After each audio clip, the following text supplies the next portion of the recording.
Good afternoon, everyone. My name is Christine Chen, Executive Director for Asian and Pacific Islander American Vote. Thank you for joining us on our webinar for National Voter Registration Day.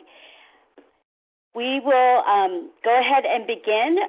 The format of this will include a presentation from Fiona Lau Yu from National Voter Registration Day, and then also from Alton Wang from APIAVote on our communications plan, as well as Eric Salcedo, who is our National Field Director, who will talk more specifically about some of the rules and regulations and best practices on hosting a voter registration drive.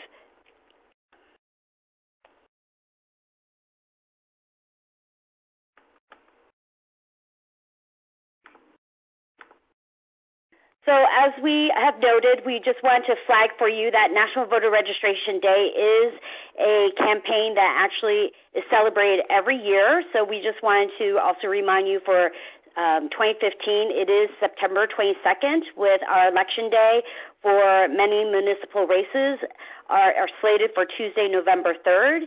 And for you to already mark down on your calendars for National Voter Registration Day, Tuesday, September 27th of 2016.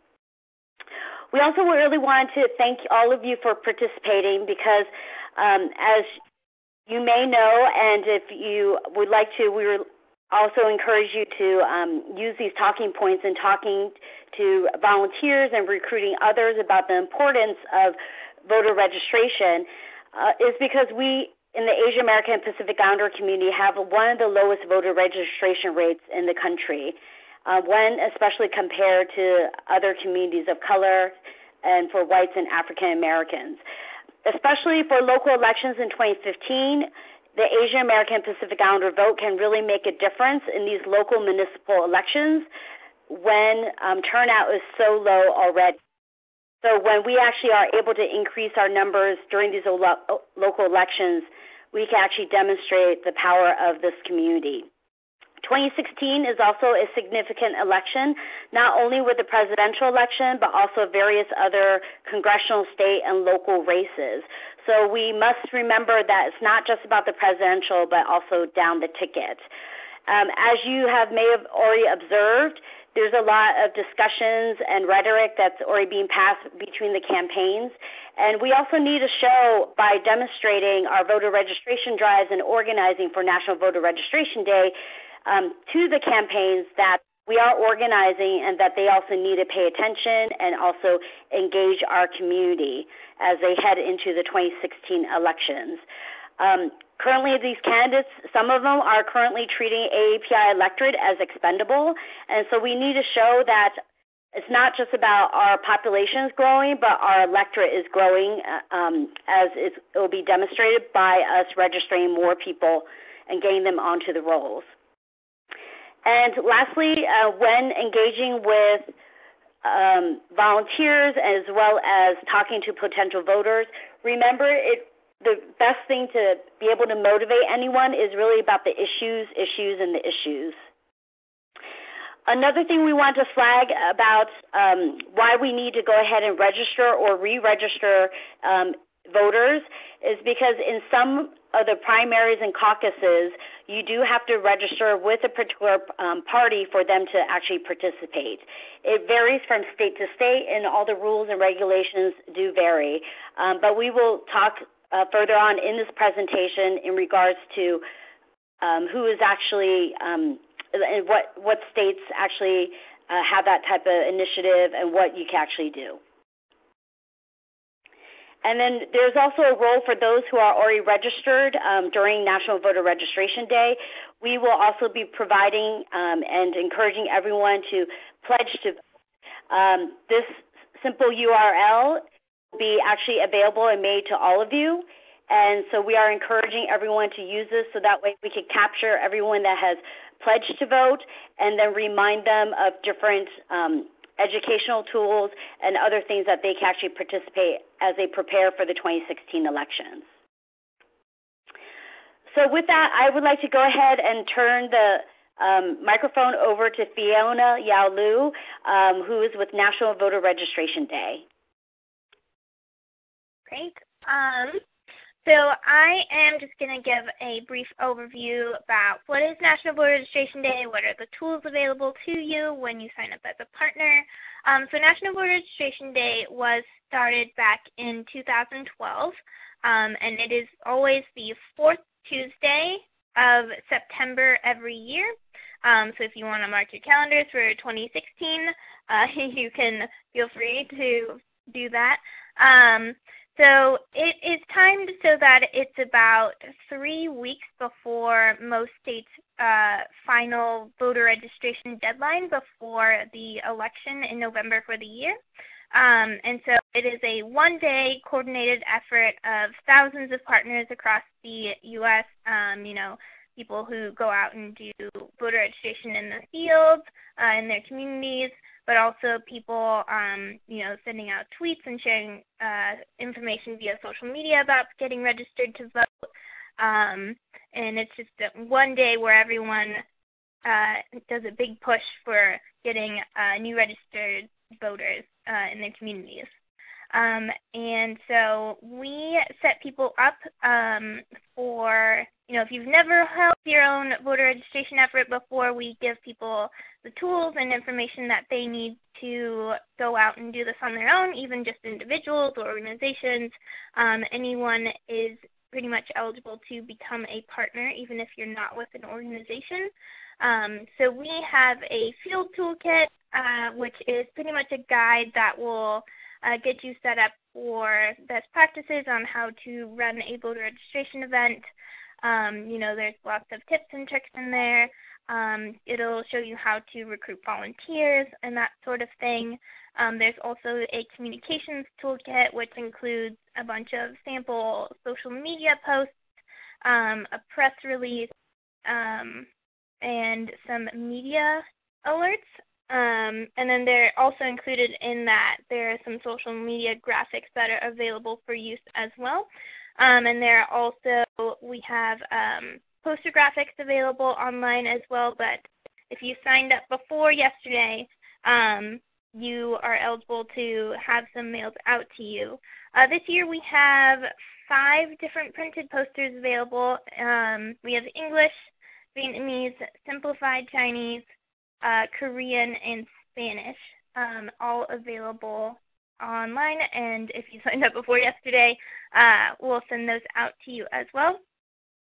And then the only other things that are in the toolkit are the legal guides.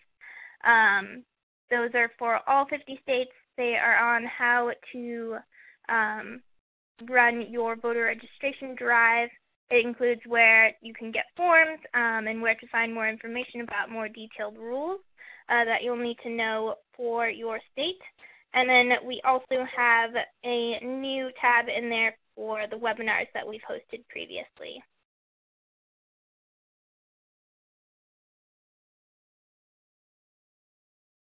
Great. Thank you, Fiona. I'm going to go ahead and turn the mic over to Alton, and then after that, we will open it up for Q&A before we go on to the next section. Alton? Great. Hi, everyone. My name is Alton Wang. I am APIAVote's Communication and Development Associate. And, when it comes time for NVRD, National Voter Registration Day on September 22nd, we definitely want to be amplifying this online, in our newsletters, in our email lists. So we've actually created a short communications guide that we're going to be sending out to everybody after this webinar that has AAPI-focused tweets, social media posts. So, for example, you see on the screen now a couple different samples of tweets that we are trying to get folks to register. That link you see there on the second tweet is actually an online tool from Rock the Vote that will allow people to register to vote or at least get the information online. On the next slide, we have we have a sign that we encourage folks to print out and write why you're registered to vote and share that online. Our handle is @APIAVote, but we're also using with NVRD #CelebrateNVRD and also AAPI Voices, #AAPI Voices, to really amplify Asian American Pacific Islander voices when it comes time to voting. If you are motivated to share a little bit more of why you're registered to vote and why you want to vote, we also encourage folks to record a short video clip explaining why you're registered to vote, especially if you can do it in language. That would be great. We encourage you to share on Instagram, Facebook, Twitter, and if you don't have the means to upload it yourself, feel free to email it to us, and we can compile them and share it in one larger video when it comes time to NVRD on September 22nd. Some other tips for social media, make sure you include your own organization's hashtag. Please tweet at APIAVote so we can amplify your tweets as well. Hashtag celebrate NVRD and AAPI Voices, as I mentioned, and really trying to push this as much as we can to also reach younger folks who are more online as well. Finally, we also are really reaching out to other people for this social media blitz. We've reached out to Asian American Pacific Islander elected officials, AAPI celebrities, ethnic press. We want you to help us reach out to your own family and friends and other AAPI organizations so people are a part of this conversation about National Voter Registration Day. If you have an email list or your website, we also encourage you to include a register to vote link and the Rock the Vote Register to Vote tool. That link right there, the short link API register, that will take you directly to what this little image here on the right is, and help folks get started in registering to vote. We also encourage you to send out a newsletter, so there's sample language in both the National Voter Registration Day Partner Toolkit, but we're also going to send out to you guys a APIAVote sample newsletter that has API data and numbers specific to our community.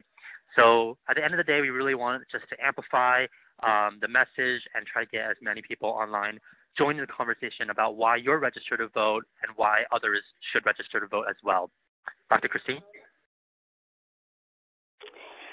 So at this time, I'm going to go ahead and unmute and go ahead and allow you to ask any questions, especially to Fiona and Alton for this first half.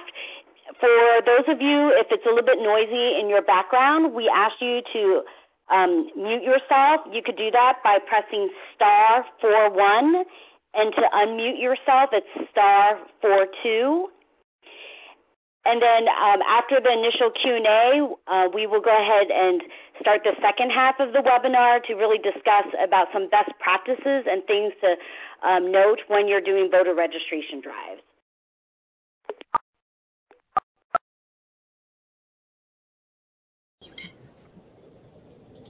Okay, everyone has been unmuted.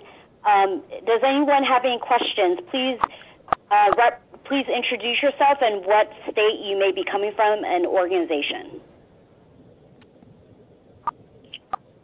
This is Alice E. from APAPA, Austin, Texas chapter. Go ahead, Alice. What's your question? Question, can we have email this talk point? Can we have that? Yes, so the question is, will the talking points and all these things will be available? So this PowerPoint, as well as a recording of this webinar, will be made available, and the link will be sent out to you shortly after. Oh, great. Because I can Other questions? Hello, Christine. This is A.B. from Tucson, Arizona. Great. Hi, A.B. Hey, question to Fiona is, how soon are we getting those material, poster, and toolkit?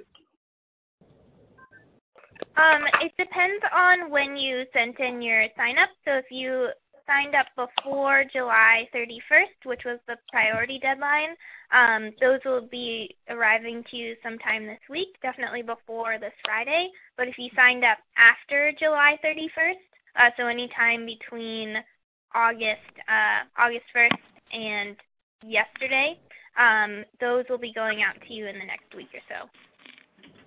Okay, and also if we require more materials, we contact you directly to do that, or? I'm sorry, I didn't catch the first part of that. So if they if we need more require, materials, do they contact you, or how do they go about doing that? And how many quantities are we getting?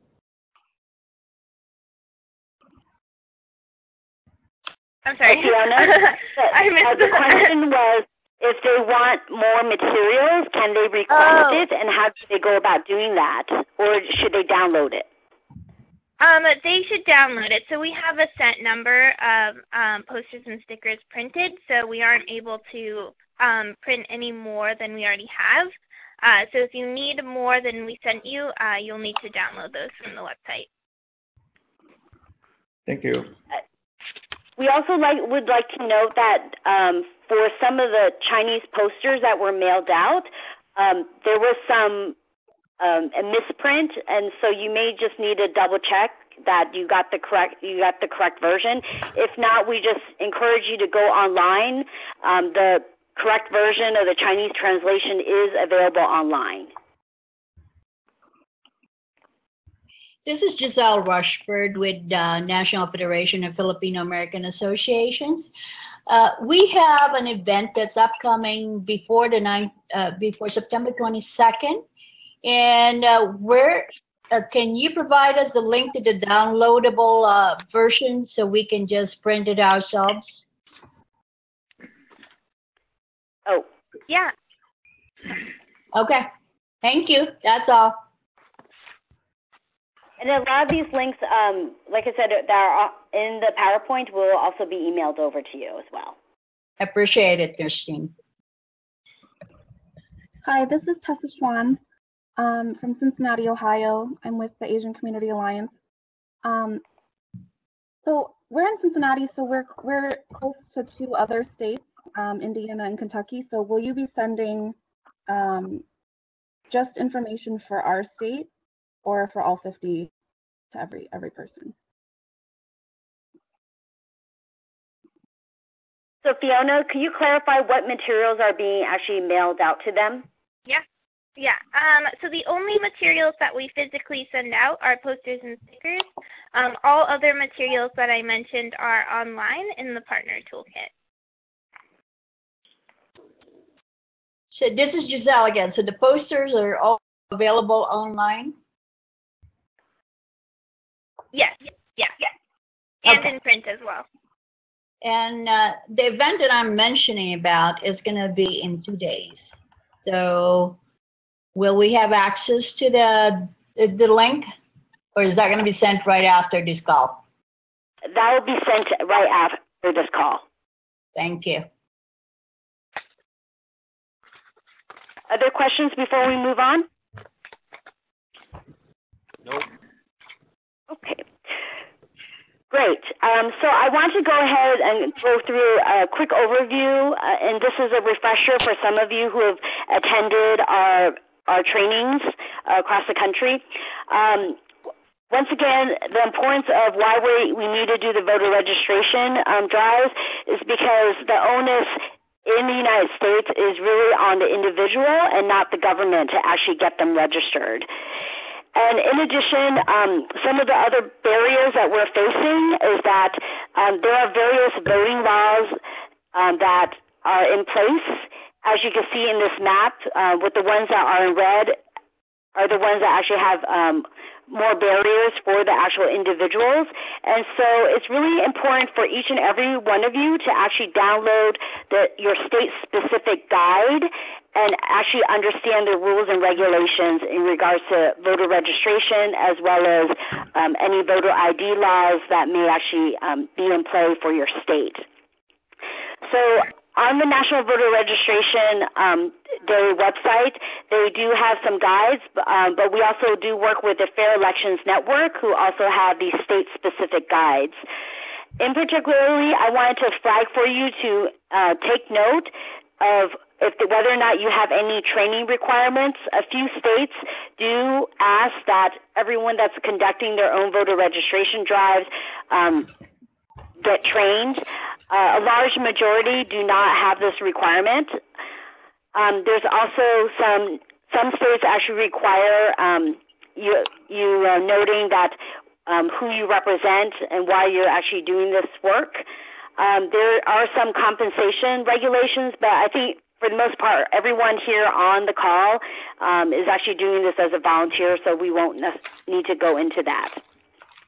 On the National Voter Registration website, National Voter Registration Day website, they also could tell you where to pick up voter registration forms in bulk, and also the guides will tell you when do the forms need to be turned in.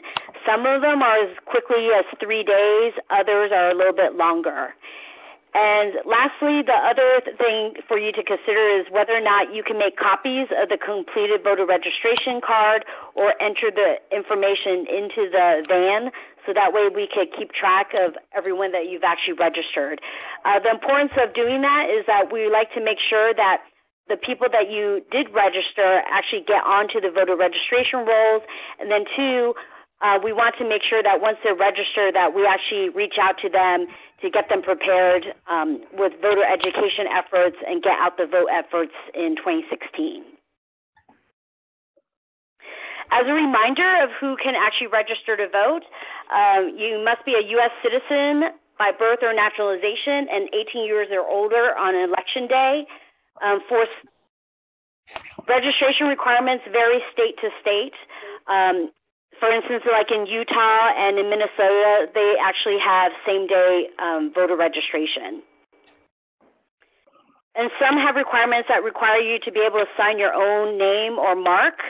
And then there's other requirements for those who are formerly incarcerated, or some states also allow pre-registration before you actually turn 18. Another area that we just wanted to flag for you is for some states, they do require first-time registrants or those who have moved from another county to include proof of citizenship, or the form will be rejected. If your state does require it, be sure to check what forms count as proof of citizenship in your state so you are well informed about approaching potential voters and that you provide them with the correct information. Once again, it's very state-specific, and this is the importance of you making sure that you take the guides and train your volunteers properly. As related to this is voter ID and voting laws. Nearly half of the 21 states had some form of new voting restrictions in place, and this continues to actually change from year to year. But the guides that we're pointing you to are actually updated. Some states require voters to show proof of identity at their polling place before voting. So make sure that you're up to date on your state laws, and check for changes to early voting and voter ID requirements, evenings or weekend voting hours, and same-day registration. It's just really great to make sure that your volunteers understand these rules and regulations in case the people that you are registering, if they have these questions, they were able to go ahead and answer them. And lastly, I just wanted to flag some common mistakes that many times we've noticed, that once again, making sure that you use black or blue pens and not a pencil. Also on the voter registration form, make sure that the name for their first name and last name is actually placed in the correct box. For some Asian languages and names, in language, we're so used to saying our family name first, and so sometimes they may actually write their name incorrectly and choose the wrong box. Also, for long names, different states actually have different ways to actually deal with that. We must also make sure that these long names and the names actually match their ID or their identification documents that they are using, and they're not necessarily just registering with an Americanized name or like a nickname that they may actually have. Another common mistake is that when asking for what county are they living in, they read it as country. So make sure that you read things carefully, and that all volunteers, before you let someone go, you should go ahead and review their voter registration card to make sure everything is actually filled out correctly. That includes their date of birth. Many times they read it as today's date. So make sure that they understand that, and that they should make sure that they check that they fulfill the requirements for the age and citizenship. And lastly, make sure that everything is legible and that they do not forget to sign the voter registration card. As a volunteer, you are allowed to help and assist someone in filling out the voter registration card, but ultimately they do need to go ahead and sign the card itself. I also want to flag that registering online has increased in the last 6 years. So what does that mean? So the URL, the link that we provided to the Rock the Vote tool, that actually allows for those states that have online voter registration for you to actually just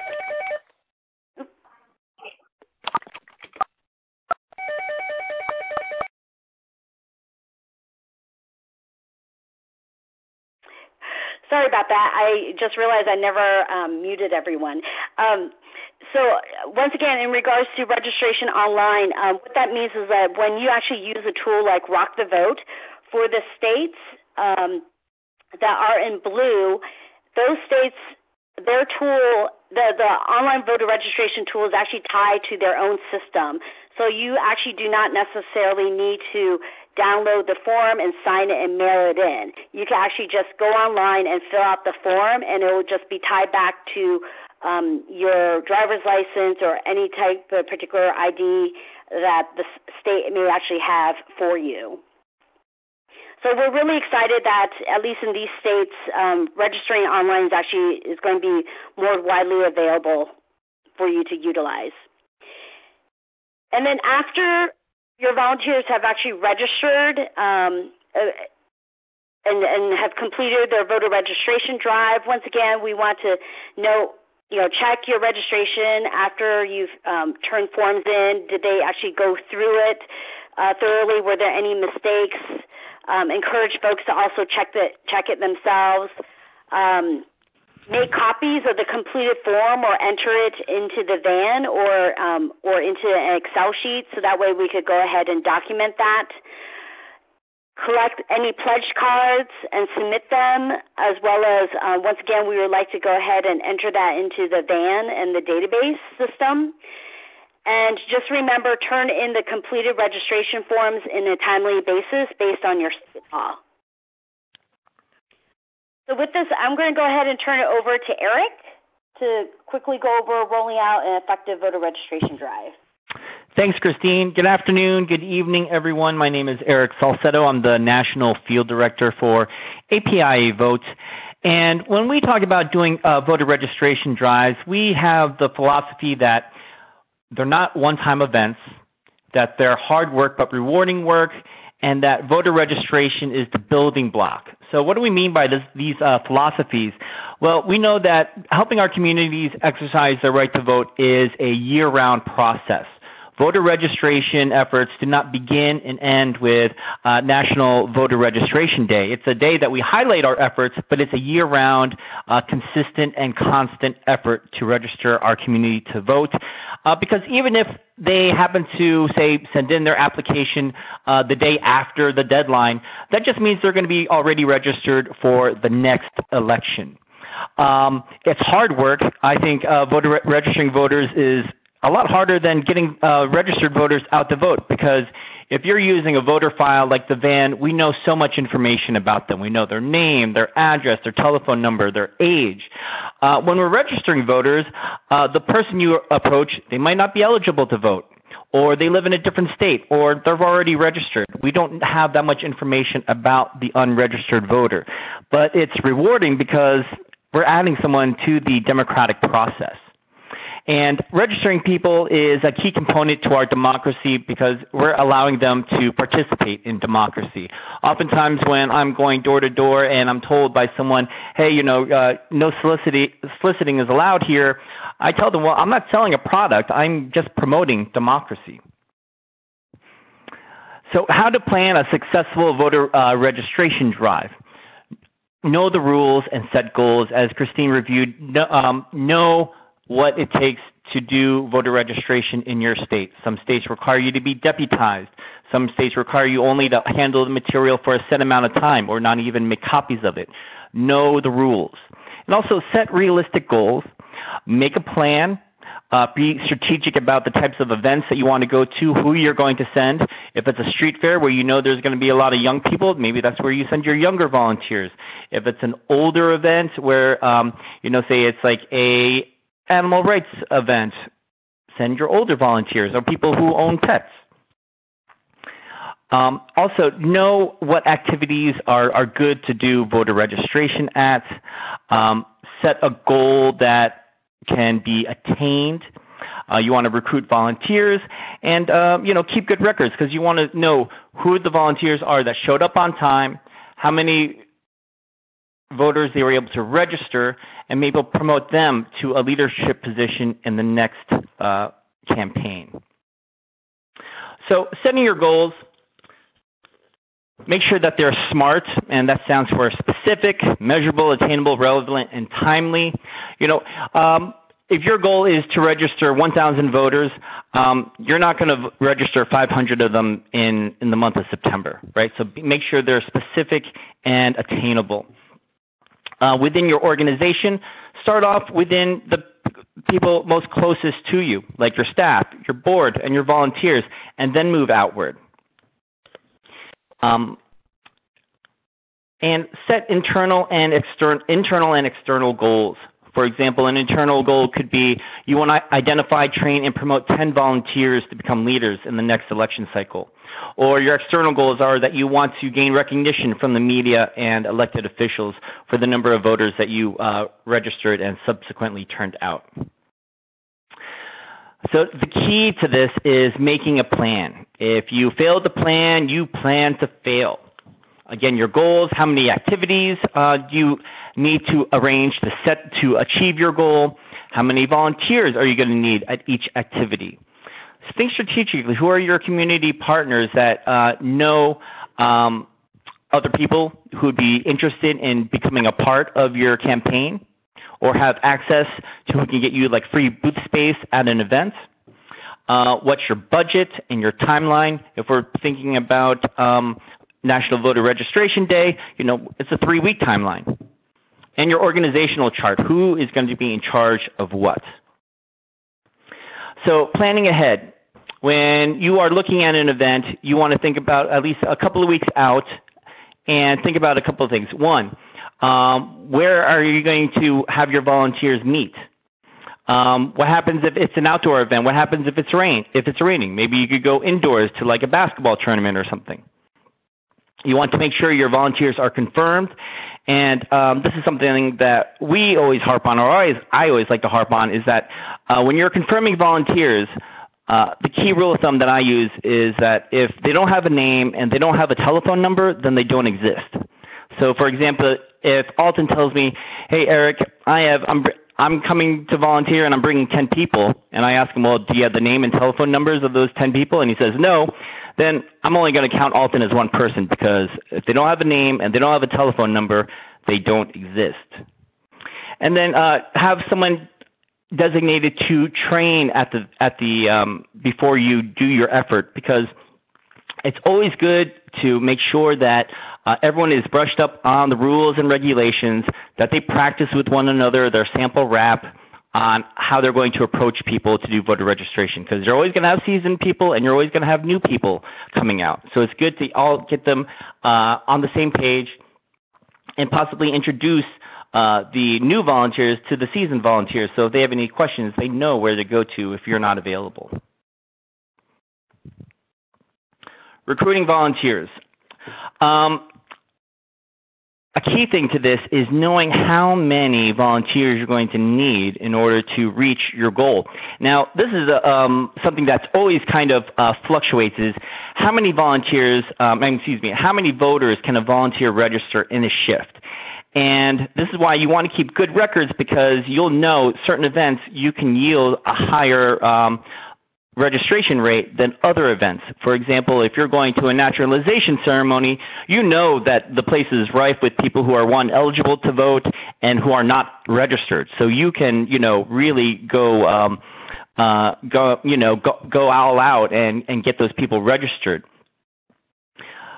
So a good rule of thumb that we use is, 9 VRs per shift, in a 4-hour shift. But you always have to build in time that there's 30 minutes in the beginning for training, 30 minutes at the end for a debrief, and then you want to recommit your volunteers because, hey, we cannot do this without our volunteers.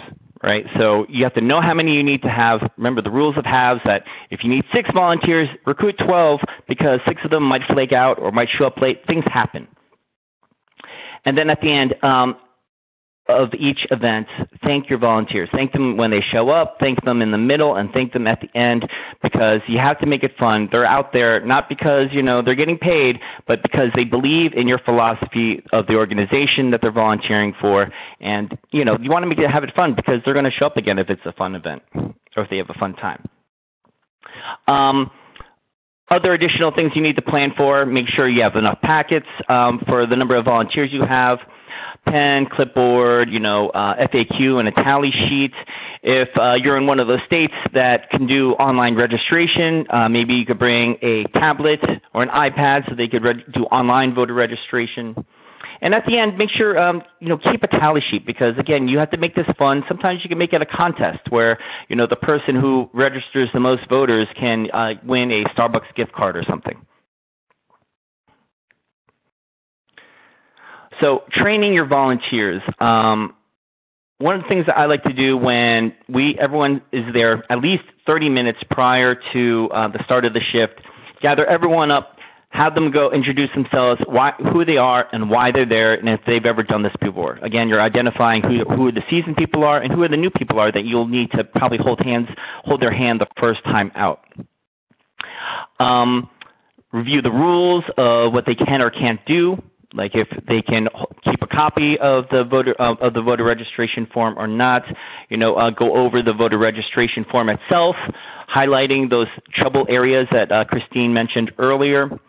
And then do a role play with the script that you provide them. Now, the script doesn't have to be used verbatim like a phone script, but, it's a way for them to approach people. So you practice approaching people. For example, hi, my name is Eric, and I'm with APIAVote. We're out here today because, we're tired of hearing how the opinions of Asian Americans are not heard and that our vote does not matter. You're an important part of this community, and I see you're here with your family and your daughter here today, and I'm sure you care about the state of their schools and their education. Are you registered to vote? Are you eligible to vote? And if they say, well, no, I'm not registered and I am eligible, oh, great, okay, and then you proceed to go register them with the form. I wanted to also note that the importance of that sample wrap that Eric just spelled out is that we want to really engage them in a personal conversation to make observations and use that in your conversation to really figure out what are the issues that they may actually care about, and then connect that to the power of their own individual vote. And so that way they're more likely to say, yes, I would like to go ahead and register versus a no. Mm-hmm. Thanks, Christine. Yeah, you can. There are so many visual, nonverbal cues that you can use before you approach someone. Right? Are they there by themselves? Are they male or female? Are they older or younger? You might even be able to figure out what Asian ethnicity they are. There's so many different ways that you can initially connect with this person as you're trying to register them to vote.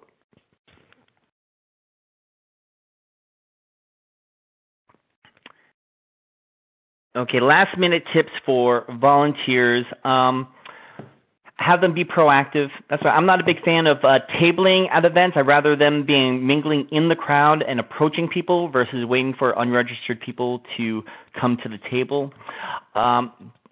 Smile, be proactive, right? These are the volunteers that you really want to have strong people skills, That's why you want, in your list of your volunteers, if someone isn't as comfortable approaching strangers, maybe they're the ones that do your turnout calls to make sure that volunteers show up for a shift.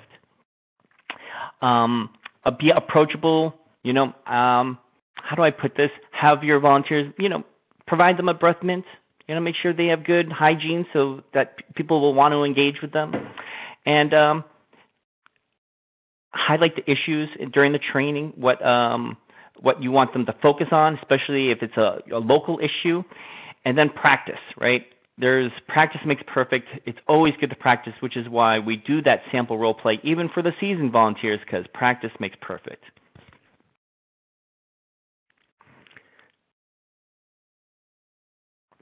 So keeping good records, again, for your volunteers, it's good to know who really excels at which events and at registering voters, because they might be the ones that you identify as future leaders that can do the training at the next round, and then all of a sudden, now that they're not a trainer, then they could be a volunteer coordinator. So you're really pushing them up that leadership ladder. And it's good to keep good records because the data that's collected will be used to educate and mobilize people. Now we know who the new registered voters are. We can go out and send them a special mailing right before the election to make sure that they're registered to vote. Keeping strong lists of volunteers with accurate information allows us to reach more people and more voters. A strong list of volunteers and voters is a clear demonstration of the power of your organization. And strong lists that are kept up to date will allow us to work more efficiently, in the time constraints of a campaign because we're able to reach out to people more effectively. Lastly, love your volunteers, right? What does love of your volunteers look like? I see it as you feed them well, you express your gratitude always, and you thank them for showing up when it's cold, when it's rainy, when it's hot. You love them for showing up on time and for bringing new people aboard. So always love your volunteers. And finally, at the end, celebrate. Celebrate your achievements, right? Have a volunteer appreciation party. Maybe you can do a slideshow presentation at the party showing your volunteers in action and praising them for their work. Maybe you recognize some volunteers for those who were able to register the most voters during the campaign. Or, maybe you're highlighting a volunteer who really stepped up and was able to break out of their shell and really improved throughout the process of the voter registration drive. So that's it. It's hard work. It's easy, but it's hard work, right? So at this point, I guess we'll open it up to questions, Christine.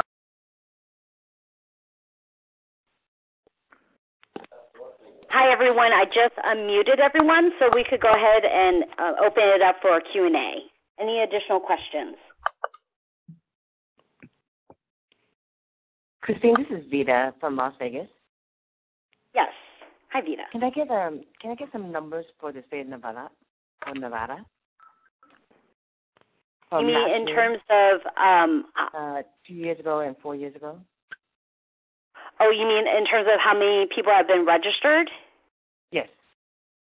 Okay, yeah, we could go ahead and I'll follow up with you to give you some state-specific data.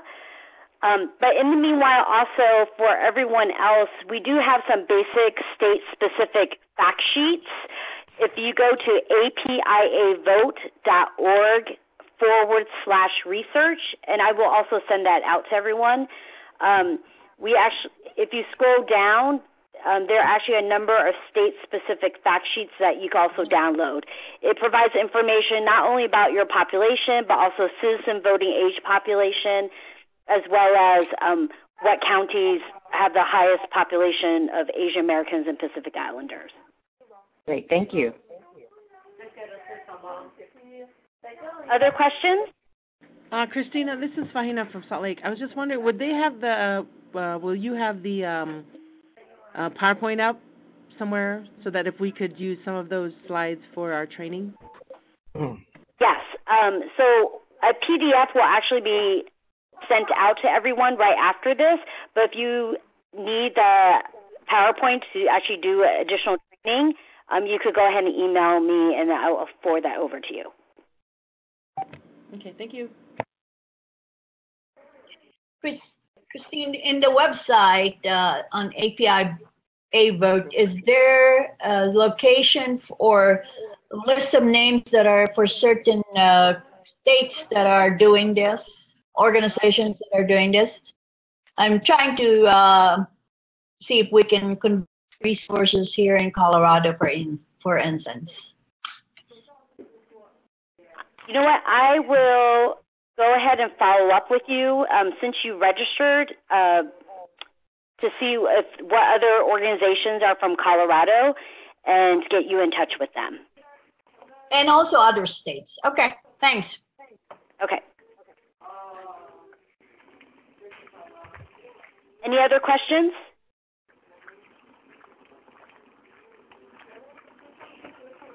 Okay, well, seeing none, it is 6:50 right now. As we stated earlier, the links as well as the PowerPoints as well as the recording to this webinar will be made available to you shortly after. We look forward to working with you. We will also follow up with additional materials for the communication side as well as to help you get organized as we lead up to National Voter Registration Day. But ultimately, we continue to look forward to working with you year-round as we strive to actually increase the Asian American and Pacific Islander electorate. And thank you once again to Fiona, Eric, and Alton for also providing their wisdom for this webinar. Thank you, everyone.